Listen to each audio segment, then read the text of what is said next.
thank you for joining us. I mean, this story just ain't going away. And looking at, police probes into Andrew and indeed to Lord Mandelson and all of the wider revelations. We've seen a lot more over the weekend about, all these different claims, some allegedly criminal, many not criminal, just about oafish behaviour and RAF planes and who knew what and who knew it. The tentacles are spreading much wider. It's going back many, many years, and it is reaching all the way to the top of the current palace, including the King and indeed Prince of Wales as well. How damaging do you think this all is? And do you think that some sort of parliamentary probe would be relevant?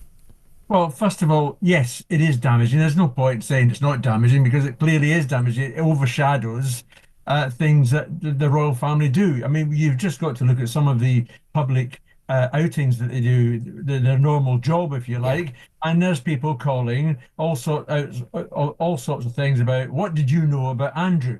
Now, the thing that's always fascinated me. Imagine, if you will, being born into a world where your very existence is greeted with a bow, where your morning tea is served by a man whose grandfather probably served your grandfather, and where you have spent 66 years being addressed as Your Royal Highness. Now, imagine the sheer bone-chilling shock of waking up in a modest farmhouse in Norfolk and realizing that the rules of engagement have changed overnight. For Andrew Mountbatten Windsor, the reality of 2026 isn't just a fall from grace. It is a high-speed collision with the pavement of common citizenship. Following his dramatic arrest in February 19 and an 11-hour stint in a police cell that reportedly featured a bed and a toilet, rather than an Egyptian cotton and a butler, the man formerly known as the Duke of York is facing a new kind of social nightmare. Royal staffs confused by the lack of titles and his release on the investigation status have been given a new, brutally simple set of instructions. They're no longer bowing, they're just saying, "Sir."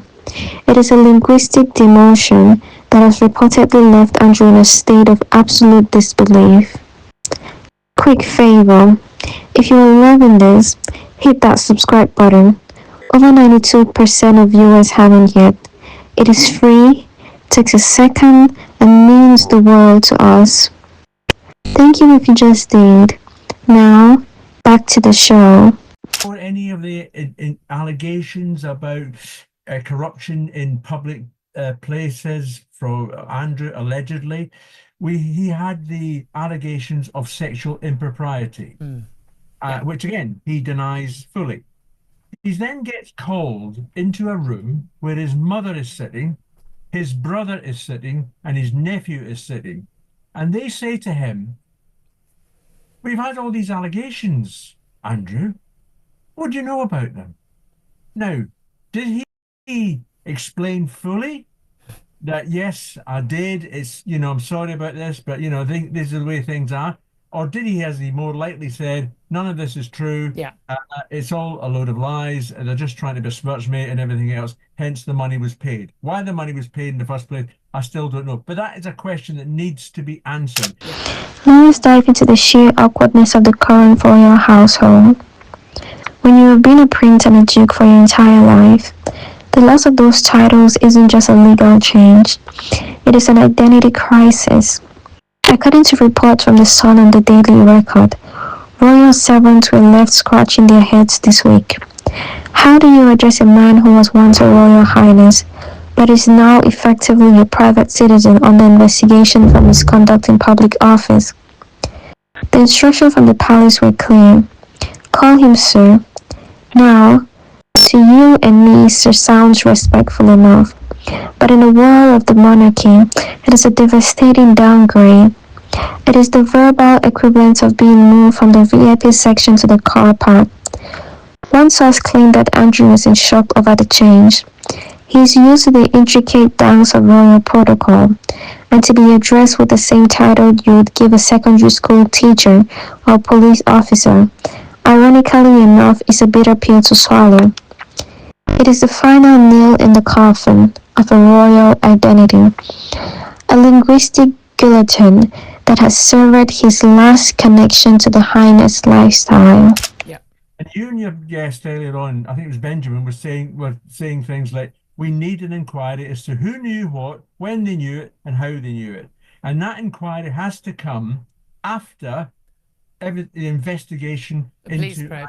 But this is the thing. I mean, yes. Police probes, these things can take years. There's a lot. I mean, I think we were all pretty shocked on Thursday when the police turned up at the Sandringham estate, and then to learn, I think half an hour later, that the former second, I mean, at one point he was second in line to the throne, for goodness sake, had been arrested and spent 12 hours or so in custody. And that extraordinary photograph of him that ended up on the front pages of pretty much every paper in the world on Friday. But a lot of people will be saying that, but a lot of information. Now, this is all related to the latest stuff of the Epstein files and the implications again, which he's denied that there was he'd leaked information, confidential government information to Epstein, which would have been financially beneficial to him.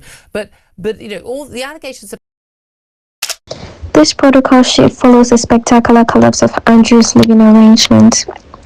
For months, he fought a last-ditch battle to remain in Royal Lodge, his 30-room mansion in Windsor. He reportedly told staff and family, "I am the Queen's second son. You cannot do this to me." It is a quote that would likely go down in history as the ultimate "don't you know who I am" moment. But as it turned out in 2026, they can indeed do that to him.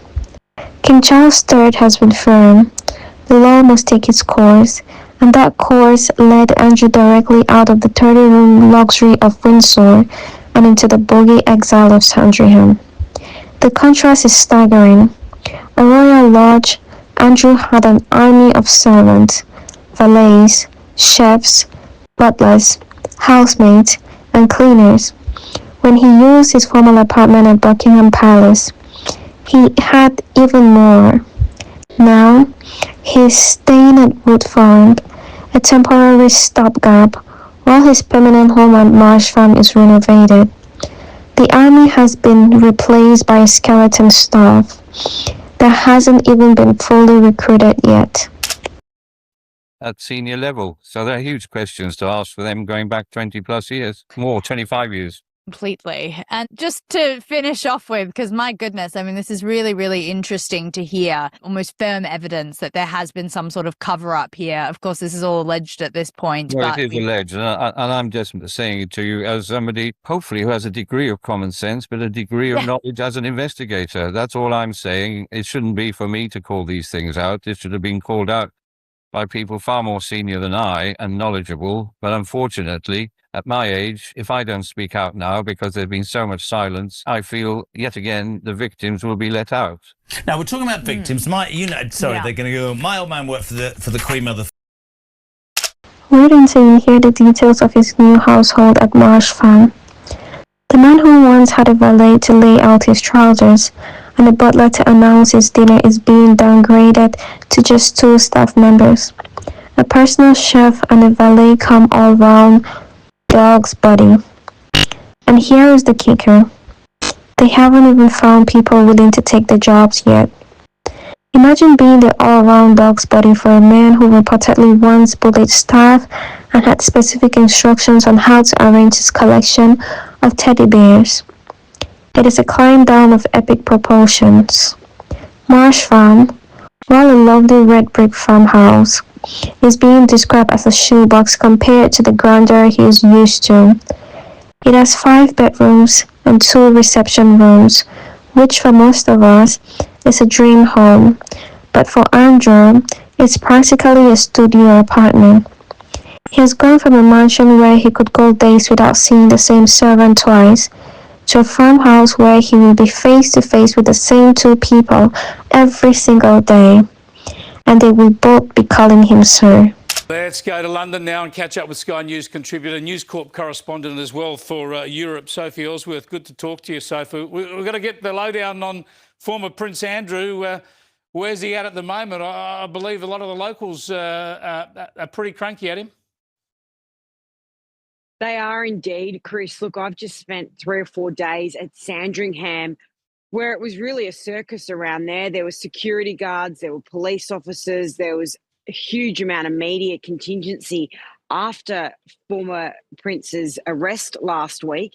Now, we know that at Royal Lodge at Windsor, they're continuing to trawl through his property as this investigation is ongoing, Chris. And there on screen, we saw someone put up that front page photo that went around the world of him when he left the police station, hanging up in the Louvre. The reason for this cold shoulder from the institution is the gravity of the legal situation. Andrew was arrested on suspicion of misconduct in public office, a charge that carries a maximum sentence of life imprisonment. The investigation focuses on his time as a UK Special Representative for International Trade between 2001 and 2011.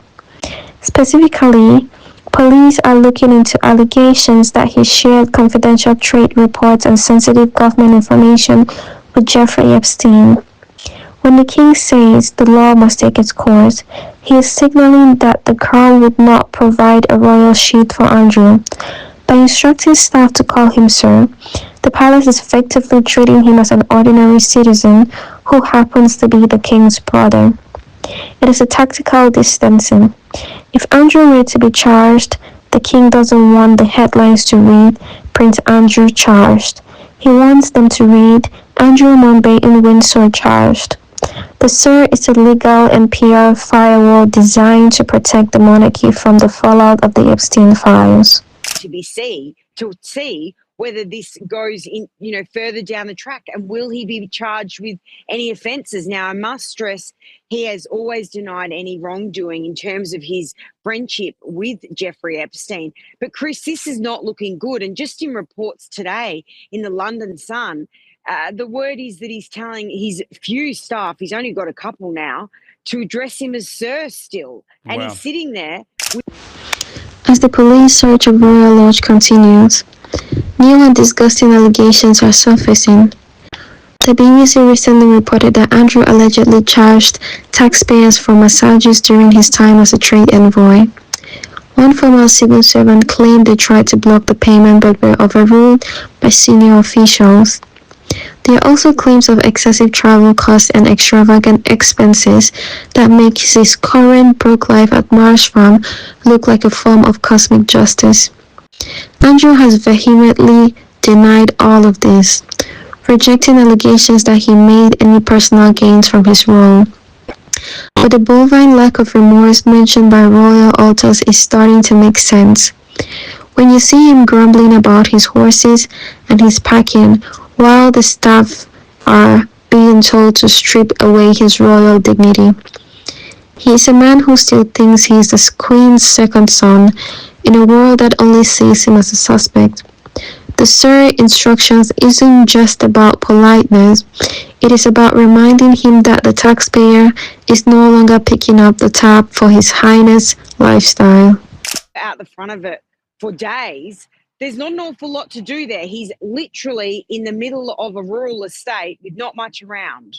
Now, he's eighth in line for succession, so in many ways it's academic, but I still think a lot of people will want to see him taken out of the line of succession. That would require action by the British Parliament and the Commonwealth parliaments like Australia's, wouldn't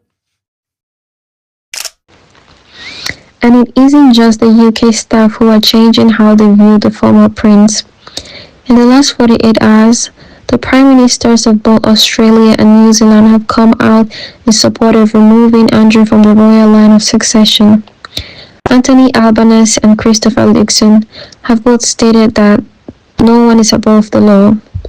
Currently, Andrew is still 8 in line to the throne and the Councillor of State, but the pressure for an Act of Parliament to strip him of these remaining roles is reaching a boiling point. Imagine the shock for Andrew, sitting at Wood Farm, realizing that he is being cancelled by entire continents. The staff calling him Sir is just the local version of a global rejection. He's being erased from the fabric of the Commonwealth, one title at a time. The Queen's second son's defense has officially expired. As renovations continue at Marsh Farm, including new security cameras, fencing, and even a no-fly zone to keep drones away, the reality of Andrew's new life is setting in. He will have his horses, he will have his golf, and he will have his Sir address. But the prince is gone. He is a man awaiting the conclusion of a police investigation that could define the rest of his life. The staff instructions represent the final divorce between the individual and the institution. Andrew Mountbatten Windsor is now a man living in a red brick farmhouse, waiting for a cook and a dog's body to be hired to help him navigate his broke life. The king is focused on duty and service, and the rest of the family is moving on. For Andrew, the shock isn't just in the address, it is in the realization that the world he was born into no longer exists for him. He is no longer your Royal Highness, he is just another Sir, waiting for the law to take its course. Thank you for watching.